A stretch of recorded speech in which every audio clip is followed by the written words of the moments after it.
ಏನಾದರೂ ಜವಾಬ್ದಾರಿ ಇದ್ದರೆ ತತ್ಕ್ಷಣ ಇವತ್ತೇ ಸಂಜೆ ಒಳಗೆ ನೀರು ಬಿಡುವಂಥ ಕಾರ್ಯಕ್ರಮವನ್ನು ಹಮ್ಮಿಕೋಬೇಕು. ನಮ್ಮ ನಾಯಕರಾದಂಥ ಕುಮಾರಣ್ಣವರು ನಿರಂತರವಾಗಿ ಸರ್ಕಾರದ ಜೊತೆ ಸಂಬಂಧಪಟ್ಟಂಥ ಇಲಾಖೆಯ ಕಾರ್ಯದರ್ಶಿಗಳ ಜೊತೆ ಸಂಪರ್ಕದಲ್ಲಿದ್ದಾರೆ. ಅವ್ರಿಗೆ 3 ಕಾಸಿನ ಮಣ್ಣೆಣ್ಣೆಯನ್ನು ಕೊಡದೇ ಇರತಕ್ಕಂಥ ರೀತಿಯಲ್ಲಿ ಸರ್ಕಾರ ವರ್ತಿಸ್ತಾ ಇದೆ.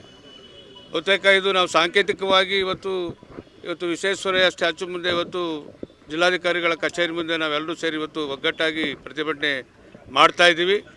ಇದು ಮುಂದಿನ ದಿನಗಳಲ್ಲಿ ಇವತ್ತು ಸಂಜೆ ಒಳಗೆ ನೀರು ಬಿಡದೇ ಇದ್ದರೆ ಕುಮಾರಣ್ಣವರ ನೇತೃತ್ವದಲ್ಲೇ KRSಗೆ ಮುತ್ತಿಗೆ ಹಾಕುವಂಥ ಕಾರ್ಯಕ್ರಮವನ್ನು ಮಾಡುವಂಥ ಕಾರ್ಯಕ್ರಮಗಳನ್ನು ಹಮ್ಮಿಕೋಬೇಕಾಗುತ್ತೆ. ಆ ನಿಟ್ಟಿನಲ್ಲಿ ಸರ್ಕಾರ ಇವತ್ತು ಹಿಂದೆ ಇತಿಹಾಸ ಇದೆ. ಯಾವ್ಯಾವ ವರ್ಷದಲ್ಲಿ ಯಾವ್ಯಾವ ತಿಂಗಳಲ್ಲಿ ನೀರು ಬಿಟ್ಟಿರ್ತಕ್ಕಂಥ ಇತಿಹಾಸ ಇದೆ. ಈಗಾಗಲೇ 2018ರಲ್ಲಿ ಅಪ್ರೂವ್ ಆದಂಥ ಕೆಲಸಗಳನ್ನು ಇನ್ನೂ ಪೆಂಡಿಂಗ್ ಇಟ್ಟುಕೊಂಡು ಯಾವನಿಗೂ ದುಡ್ಡು ಮಾಡಿಕೊಡುವಂಥ ನಿಟ್ಟಿನಲ್ಲಿ ಇವತ್ತು ನೀರು ನಿಲ್ಲಿಸಿ ಇವತ್ತು ರೈತರ ಮೇಲೆ ಬರೆ ಎಳಿತಾ ಇರ್ತಕ್ಕಂಥದ್ದು ಇಡೀ ಜಿಲ್ಲೆಯ ಜನ ಇವತ್ತು ಹಾಗೆ ನಸುಸೋಗುವಂಥ ಸ್ಥಿತಿ ಬಂದಿದೆ. ಆ ನಿಟ್ಟಿನಲ್ಲಿ ಈ ತಕ್ಷಣ ನೀರು ಬಿಡುವಂಥ ಕೆಲಸವನ್ನು ಇವತ್ತು ಮಾಡದೇ ಇದ್ದರೆ ಉಗ್ರವಾದಂಥ ಹೋರಾಟವನ್ನು ನಮ್ಮ ಪಕ್ಷದ ವತಿಯಿಂದ ಹಮ್ಮಿಕೊಳ್ತೀವಿ ಅಂತಕ್ಕಂಥ ಮಾತನ್ನು ಹೇಳಿಕ್ಕೆ ಬಯಸ್ತೀವಿ.